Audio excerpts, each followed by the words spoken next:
Ei, pessoal, nesse vídeo hoje eu quero tratar com vocês de um tema que é muito caro à cultura pop e que, por sinal, vem bem a calhar até para exemplificar um pouco da importância das HQs, das histórias em quadrinhos, inclusive para a formação da criança leitora. Na minha, na minha vida enquanto estudante, desde muito jovem, o gosto pela leitura, ele é, de certa maneira, ele foi construído em mim partindo da leitura de histórias em quadrinhos, partindo da leitura de HQs. E a leitura das histórias em quadrinhos, ela me formou enquanto leitor, ela, de certa maneira, impulsionou em mim esse gosto pela leitura, de ação, aventura, mistério, né? E no meu caso, particularmente, esse gosto pela história em quadrinhos, ele está vinculado principalmente à história de heróis. E quando a gente fala da história dos heróis, dos super-heróis, né, de certa maneira, é claro que o que vem à nossa mente são as duas grandes empresas, né, que produzem todo tipo de material e de histórias desses super-heróis. Eu me refiro, no caso, a Marvel Comics e a DC Comics. No meu caso em particular, há um personagem da DC Comics que me marcou profundamente, especialmente na minha adolescência, né? Que é o Batman, que é o Homem-Morcego, né? Tanto é que eu carrego aqui, né, a minha jaquetinha aqui do Batman, né? Então é um personagem que sempre chamou muito a minha atenção e a minha leitura, principalmente na minha fase de adolescência. Então, na minha adolescência, eu, de certa forma, eu mergulhei de cabeça nesse universo do Batman. E na época, eu vou pegar um exemplo, se não me engano, em 1989, se não me engano, 89, e 1989 é um ano significativo para o Batman, porque 1989 marcou 50 anos, né, o primeiro cinquentenário do Homem-Morcego. Lembrando que o Batman ele foi criado pelo Bob Kane, né, e ele foi publicado pela primeira vez em 1939, não numa publicação própria, numa revista própria, mas ele foi publicado na revista Detective Comics, isso, Detective Comics, né? Número 27, se não me engano. E a revista Detective Comics, ela trazia, vamos dizer assim, uma série de aventuras vamos dizer assim, cujo enredo era muito mais um mistério, né? Não é à toa que o Batman, o personagem, entre muitas atribuições que ele tem, que ele carrega para si, uma delas é de que o Batman seria então o maior detetive do mundo. Então as histórias do Batman, elas sempre se pautaram de certa forma por esse mistério, por essa coisa detetivesca, né? E os inimigos, os vilões das histórias do Batman são também um caso à parte, né? Na minha compreensão, entre os personagens de quadrinhos, aquele que reúne, né, no seu universo, vamos dizer assim, um conjunto muito significativo e bem elaborado de vilões, é justamente o Batman. Até pelo caráter psicológico de cada um deles. E é interessante que no ano passado, em 2019, em meio às comemorações, no caso aí, de 80 anos do Batman, né? Lá na exposição que estava colocada no Memorial da América Latina, aqui em São Paulo, eu tive o prazer de visitar, no espaço construído ali para a experiência do visitante, eles construíram toda uma galeria dedicada aos vilões do Batman, e em cada uma delas havia um perfil psicológico de cada um deles. E claro que um destaque maior para a Mulher Gato e principalmente o Joker, o Coringa, né? E Coringa que já rendeu, por exemplo, ao ator Joaquin Phoenix o Oscar de melhor ator nesse Oscar desse ano de 2020, né? Então eu vinha dizendo, por exemplo, que 89 é um ano significativo. Em 1989 eu tinha 11 anos de idade, né? Eu sou de 1978, então 89 eu estou com 11 anos, eu estou no início da minha adolescência, quase no auge da minha adolescência, e 89 marcando, né, o cinquentenário do Batman, saiu nas telas do cinema o filme do Tim Burton, o primeiro filme, né, onde o Batman e o Bruce Wayne, no caso aí, eram interpretados pelo ator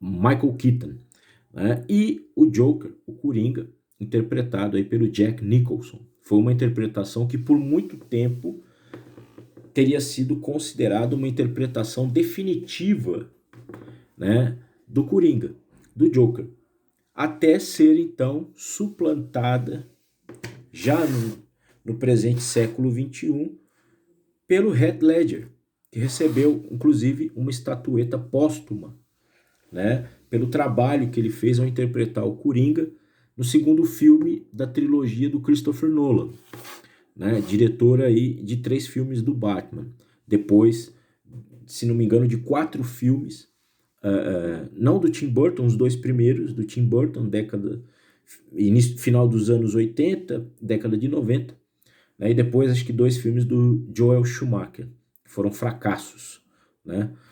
Mas eu me refiro aqui, ó, a esse filme aqui, ó, né, o Batman Cavaleiro das Trevas, que consagrou o Heath Ledger aqui, né?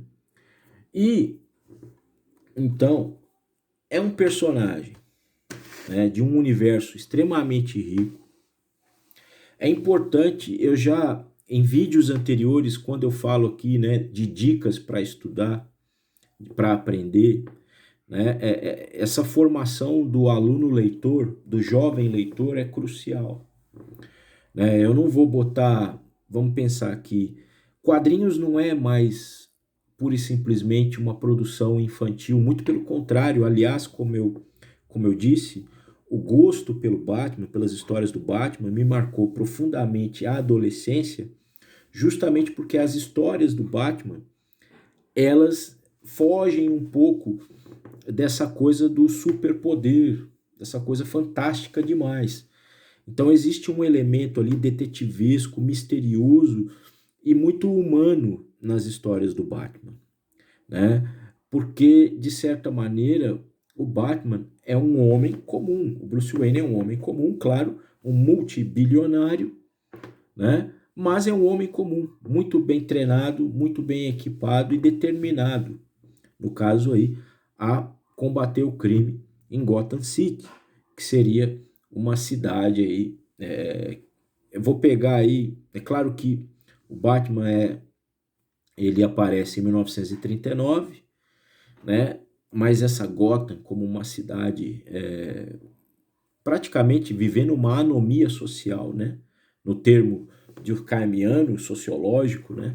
Uma cidade marcada por uma anomia, e o Batman seria então esse elemento de ordem, né?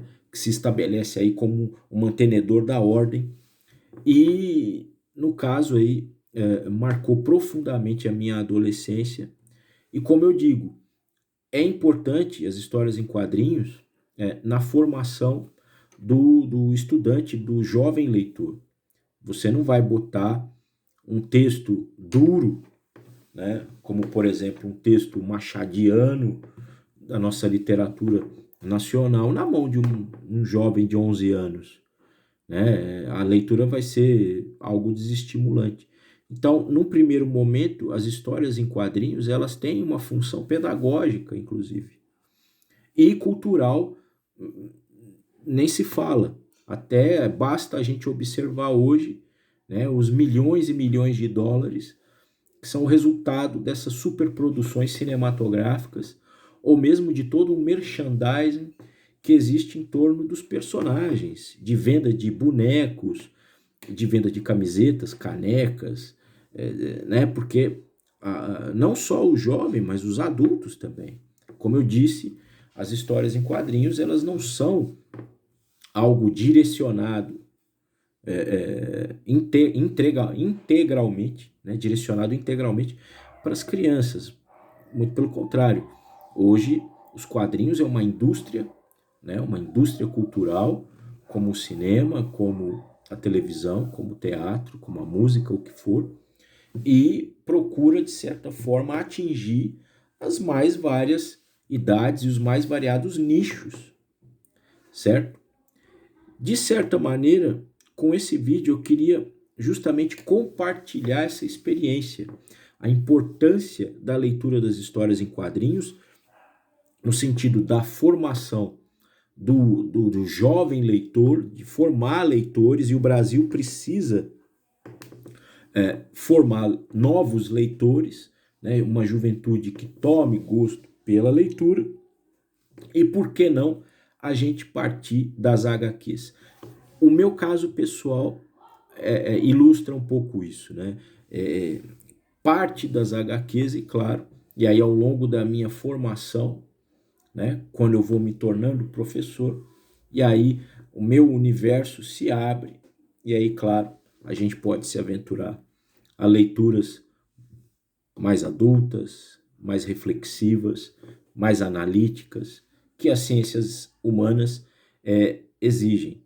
E quando, né, você tem toda uma bagagem, todo um conjunto de ferramentas conceituais que as ciências humanas proporcionam, quando você tem tudo isso e se depara com uma produção cinematográfica, cultural ou uma história em quadrinhos, aí tudo então, o olhar, né, se torna muito mais sólido, aprofundado, muito mais crítico, muito mais maduro e muito mais efetivo. Quando eu hoje, com 41 anos de idade, abro uma história em quadrinhos, eu abro ainda com aquele encantamento da juventude, porém com um nível de compreensão muito maior, né? Inclusive observando questões antropológicas, sociológicas, filosóficas, históricas, né? Partindo, encarando a própria produção da história em quadrinhos como fonte de análise, né? Já que resultado de uma construção cultural. A gente vai continuar essa conversa em outros vídeos, né? Se inscrevam no canal, dê o seu like aqui, isso contribui, né, para o crescimento do canal. O canal está há anos, né, no YouTube, e a gente vai conversando, trocando ideia aí, não só sobre história, sociologia, mas por que não sobre cultura, sobre história em quadrinhos, sobre heróis, sobre cinema. O espaço, ele é aberto para o debate, para análise, para compreensão geral. Até mais.